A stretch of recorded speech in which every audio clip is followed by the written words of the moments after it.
Terbukti ada unsur kelalaian pada kematian dosen Universitas 17 Agustus Semarang. Polisi akhirnya menetapkan AKBP Basuki jadi tersangka.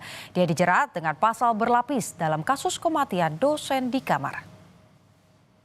Direktorat Kriminal Umum Polda Jateng menetapkan AKBP Basuki sebagai tersangka dalam kasus kematian dosen Universitas 17 Agustus, Dwinanda Linsia Levi. Penetapan tersangka mengacu pada adanya unsur kelalaian yang dilakukan AKBP Basuki pada kematian korban di kamar kostel pada November. AKBP Basuki juga dijatuhi sanksi pemecatan, akan kembali diperiksa penyidik sebelum adanya putusan banding dari Mabes Polri. Kita akan tetap mengacu kepada prosedur masalah penyidikan, ya. Siapapun orang yang telah ditetapkan tersangka, kita akan lakukan proses penegakan hukum, administrasi penyidikan, kemudian kita akan limpahkan ke pihak kejaksaan. 306 junto 304, ya, kemudian pasal 359. Tidak melakukan pertolongan kepada orang yang sedang membutuhkan pertolongan kesehatan. Mengabaikan. Untuk mengetahui perkembangan kasus ini, kita sudah terhubung dengan Kabid Humas Polda Jateng, Kombes Artanto.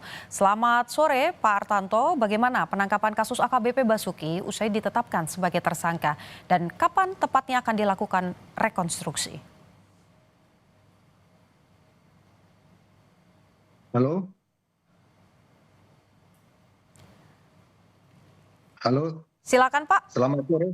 Oh ya, oke. Terima kasih, Mbak Putu. Polda Jawa Tengah khususnya Direktorat Reserse Kriminal Umum ini saat ini sedang melakukan pemberkasan terhadap AKBP Basuki karena yang bersangkutan ini sudah dinaikkan statusnya dari saksi menjadi tersangka. Dan kewajiban penyidik saat ini adalah melakukan pemberkasan dan apabila berkas itu sudah selesai segera dilakukan pengiriman ke jaksa untuk dilakukan penelitian. Dan penyidik sudah meyakini bahwa AKBP ini diduga telah melakukan pelanggaran pasal 359 KUHP dan pasal 306 ayat 2 junto 304 KUHP. Demikian, Mbak. Kalau rekonstruksi rencananya kapan akan digelar, Pak, oleh pihak polisi? Rekonstruksi ini merupakan bagian dari berkas penyidikan. Oleh karena itu kita akan koordinasi lagi dengan penyidik kapan akan dilakukan rekonstruksi. Waktu dan tepatnya. Sekiranya penyidik yang memahami dan kita akan melihat perkembangannya. Kita menunggu juga informasi dari penyidik kapan akan dilakukan. Baik, Pak, kalau kita lihat tadi juga Bapak sempat sampaikan begitu ya pasal-pasal yang kemudian diberikan atau dijatuhkan kepada tersangka. Kalau dilihat pasalnya ini kan berkaitan dengan kelalaian dan tidak menolong orang yang butuh bantuan. Mengapa pasal itu yang kemudian dijatuhkan kepada tersangka? Apakah kemudian ada kemungkinan penambahan pasal yang lain, Pak? Untuk saat ini penyidik masih meyakini dua pasal itu yang dikenakan karena berdasarkan hasil pemeriksaan, penyelidikan maupun penyidikan dan rangkaian kronologis peristiwa dan dikaitkan disusun berdasarkan kronologis maupun lini masa dan bukti-bukti yang ada bahwa diduga AKBP Basuki ini lalai terhadap orang lain yang membutuhkan pertolongan dan oleh karena itu kita kenakan pasal tersebut.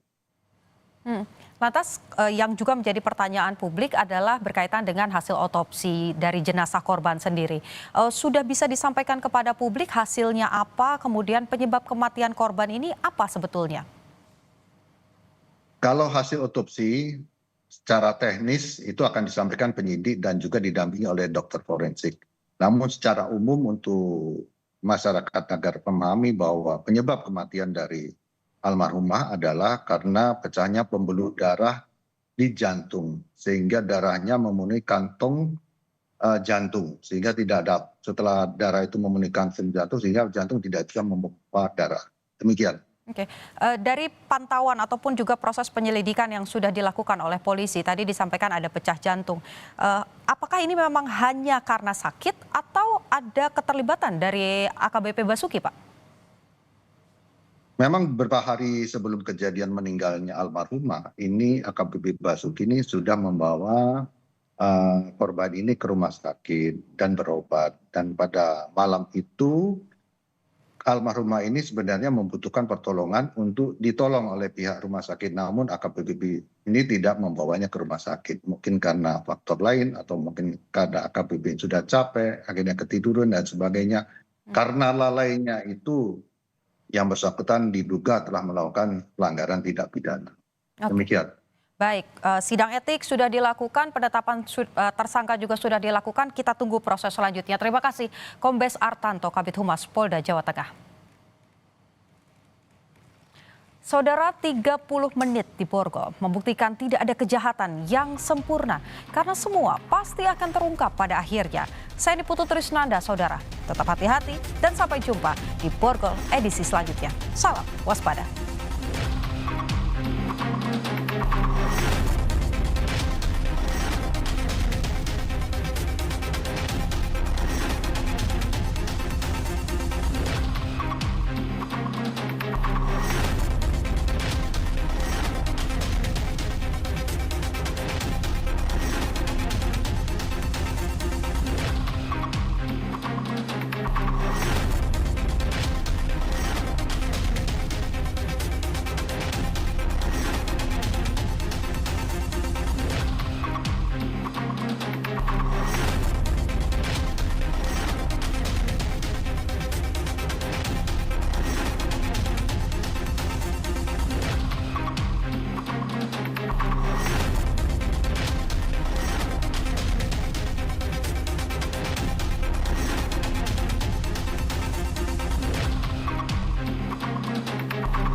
(22 Desember) menjadi momentum bagi Kompas TV untuk mengembalikan ingatan kita pada Kongres Perempuan pertama di Yogyakarta 22 Desember 1928. Sejarah tentang para ibu, kaum perempuan, pemimpin organisasi bersatu menyusun strategi agar perempuan tidak dilupakan dan ikut bergerak melawan kolonialisme. Anugerah Sri Kandi Indonesia, Senin 22 Desember pukul 8 malam di Kompas TV.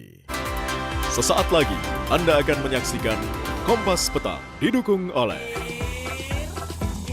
Luak hitam baru, nggak kemanisan, mantap! Anjing pelacak Kinen Polri bantu temukan korban banjir di bawah tumpukan kayu di Aceh Tamiang. Korban ditemukan